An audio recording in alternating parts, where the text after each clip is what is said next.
What's going on, Bourbon family? It's the Bourbon Bro Jay, and it's Sip Sunday. Today, what I want to do is I want to compare these two small batch bottles, both coming from the 1792 distillery.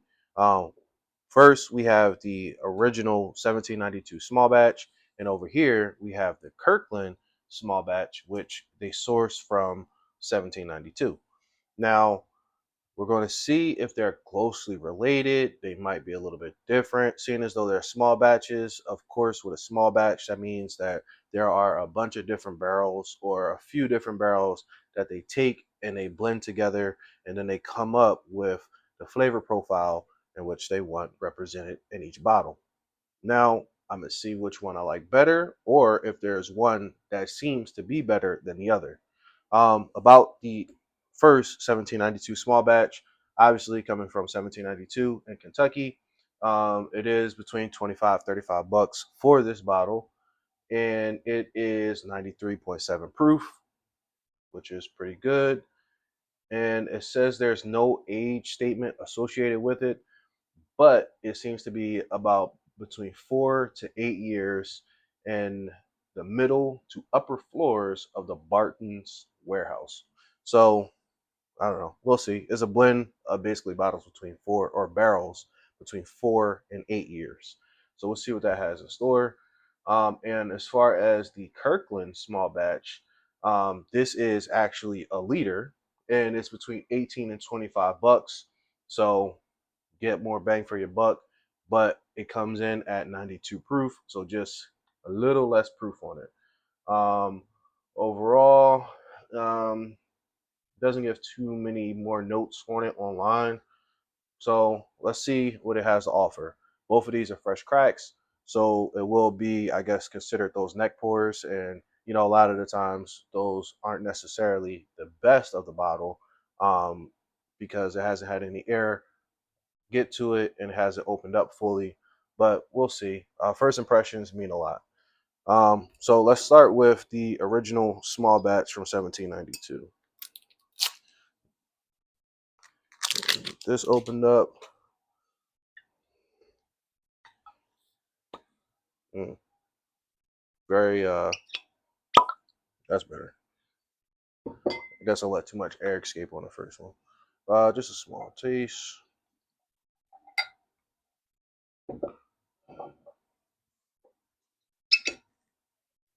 And open the Kirklands.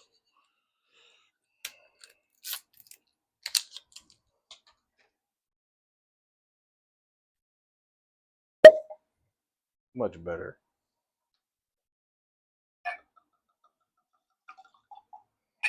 Just a small taste. Now, let's see something here. Back up. Now, as far as color is concerned, very similar in color. Not too much of a difference. I mean, I think the 1792 small batch is a slightly darker tint to it, but overall, relatively close in color.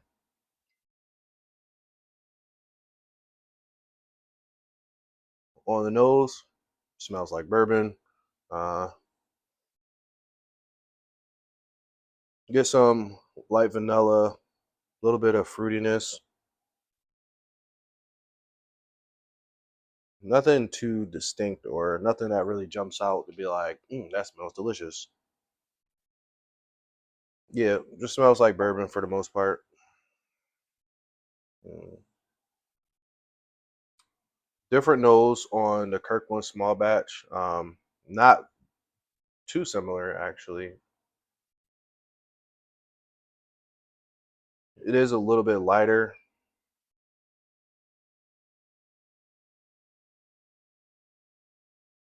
Hmm. Hmm.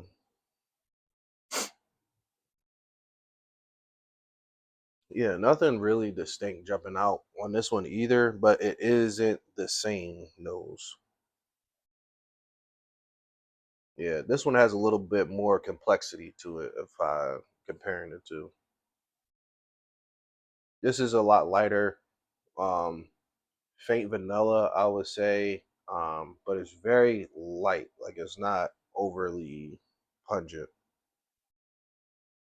This one on the 1792 small batch, you get a little bit more of those dried fruit notes, some of that cherry, I guess, and a little bit of oakiness as well.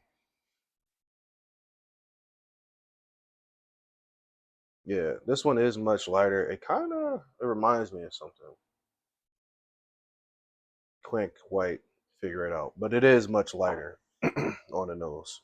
So let's go in with the Kirkland small batch.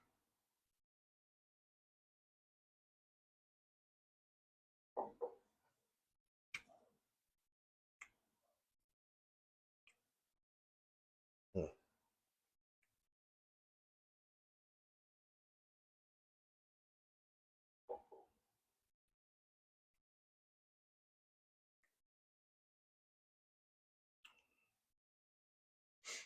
Hmm. I mean, up front, you don't get too much of anything. On the back end, you get some of those like fruit pills, um, and you get some oakiness on there. On the bottle, it says that Kirkland Signature Small Batch Kentucky Straight Bourbon Whiskey is enjoyable, smooth, with its notes of oak and rye spice, which you do get that rye heat on the end, accented by vanilla and caramel. These notes grow and meld together, ending in a sweet, lingering finish. Don't necessarily know about a sweet, lingering finish, but it does have a lingering finish, and it's more on that oaky side than sweet side. And of course, like it mentions, you do get some of those rye spices on the end. It does have some heat that kind of sits up here. Do a little bit of water.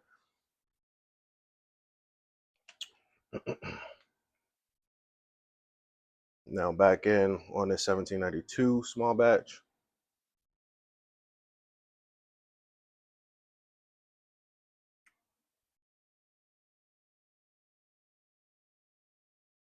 It is compared to the Kirkland, it is a much different mouthfeel.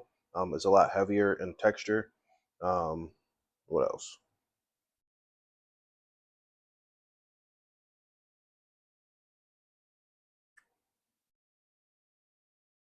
As far as flavor on the palate, you do get more of those dried fruit notes, less spice. You don't get too much of that rye spice, but you do get a oak finish, like a toasted oak finish, kind of. Um,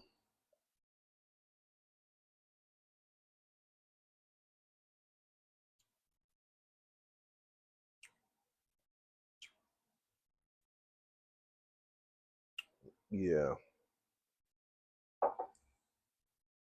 nothing much to it really. It is good. Like they're both very drinkable bourbons. You know, of course, I like to drink my stuff neat, but if you wanted to throw an ice cube in there, it might open it up a little bit more. But for me, I mean, they're both very drinkable. If I'm saying which one is better, overall, I would say the 1792 is better, but that's just to my palate.